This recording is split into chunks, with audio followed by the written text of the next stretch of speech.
बिस्मिल्लाहिर्रहमानिर्रहीम अस्सलामु अलैकुम।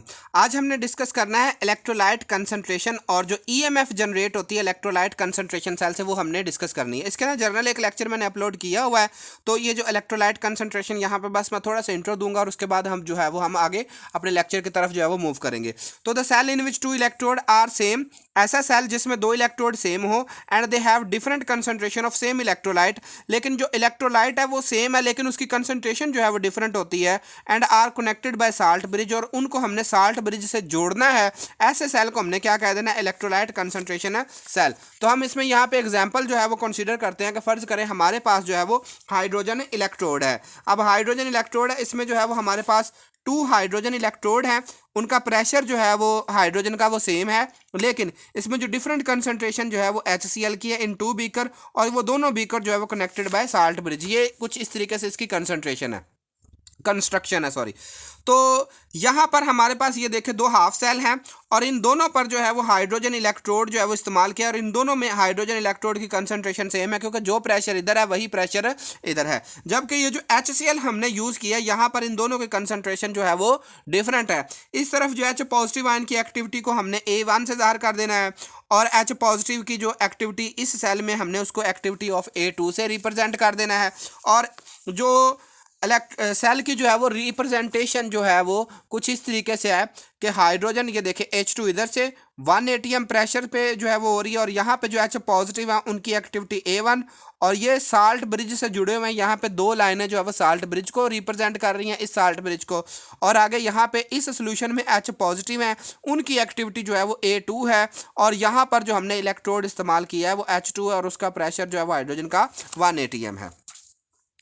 तो अब हम करते हैं calculate EMF electrolyte concentration cell without transference. यहाँ पे किसी किस्म की ट्रांसफेरेंस नहीं हुई है। अच्छा जी, consider hydrogen concentration cell having different concentration of H positive. जो भी मैंने बताया है कि हमने फ़र्ज किया कि ये हमारे पास एक हाइड्रोजन कंसंट्रेशन सेल है। यहाँ पर जो है वो हाइड्रोजन इलेक्ट्रोड की कंसंट्रेशन तो सेम है, लेकिन जो H पॉजिटिव है यहाँ पे उसकी कंसंट्रेशन जो है वो डिफरेंट है।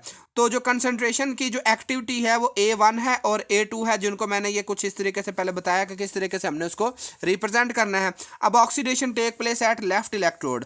जो ऑक्सीडेशन है वो लेफ्ट इलेक्ट्रोड पे जो है वो होगी। क्या होगी ऑक्सीडेशन? कि जो हाइड्रोजन है जिनका प्रेशर 1 atm है, ये एक इलेक्ट्रॉन लूज करेंगे और बनाएंगे H पॉजिटिव। ये एक्टिविटी होगी A1। और जो रिडक्शन जो है वो टेक प्लेस होगी, जो वो राइट साइड पे होगी, और वहाँ पे क्या होगा कि हाइड्रोजन इलेक्ट्रॉन ले रहे हैं और दोबारा H2 में चेंज हो रहे हैं, और वहाँ पे उनका प्रेशर कितना है, 1 atm है।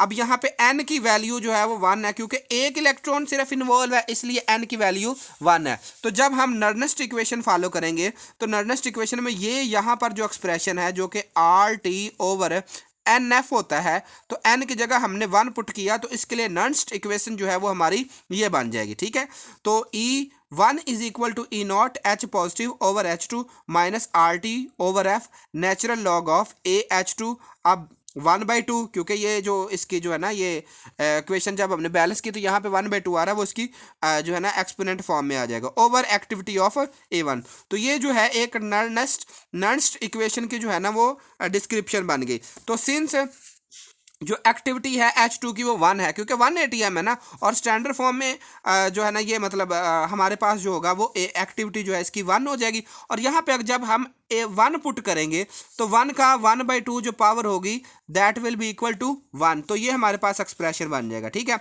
तो ये E1 जो है EMF जो है is equal to standard EMF H positive और H2 की प्लस RT।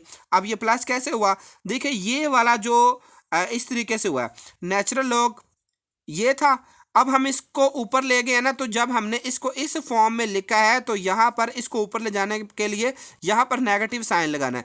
ये नेगेटिव साइन और ये नेगेटिव साइन जो है ना ये वाला आपस में मिलकर क्या हो गया, पॉजिटिव साइन। तो एक्टिविटी को हमने जो है वो इस फॉर्म में लिख दिया। अब स्टैंडर्ड हाइड्रोजन इलेक्ट्रोड पोटेंशियल जो है वो बेसिकली 0 होता है, तो ये वाली टर्म जो है वो बेसिकली 0 के इक्वल है। तो हमारे पास यहाँ से ये वाली टर्म जो है वो बनेगी E1 की वैल्यू।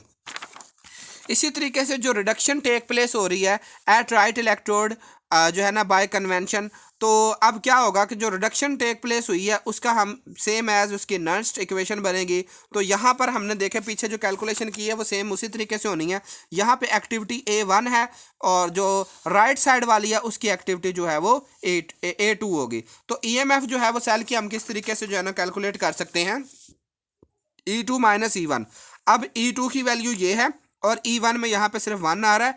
इन दोनों में RT/F कॉमन आ गया और इन दोनों का जो है वो नेचुरल लॉग जो है वो लॉग का फार्मूला लगा के हमने इसको इस फॉर्म में लिख दिया।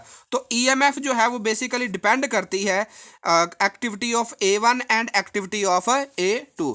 यानी कि जो हाइड्रोजन की जो इस सेल में जो इलेक्ट्रोलाइट कंसंट्रेशन सेल है, यहाँ पर जो EMF है बेसिकली जो A1 और A2 पे जो है वो डिपेंड कर रही है। और अगर EMF पॉजिटिव हो तो इसका मतलब है A2 की वैल्यू ज़्यादा है और A1 की वैल्यू कम है। तो हमारे पास सिर्फ एक्टिविटीज़ की वैल्यू हो, ये जर्नल गैस कांस्टेंट R है, टेम्परेचर का पता हो, ठीक है, और करंट का पता हो, तो हम जो है वो EMF जो है वो इस फार्मूले से कैलकुलेट कर सकते हैं। जज़ाकल्लाह, अल्लाह ताला आपके और मेरे इल्म में इजाफा फरमाए। अगर आपको लेक्चर अच्छा लगा हो तो please subscribe my channel, video को शेयर लाजमी करें ताकि दूसरे दोस्त भी जो है वो इससे फ़ायदा ले। अल्लाह ताला आपके और मेरे इल्म में इजाफा फरमाए। अपना ख्याल रखिएगा, पढ़ते रहें केमिस्ट्री। जज़ाकल्लाह।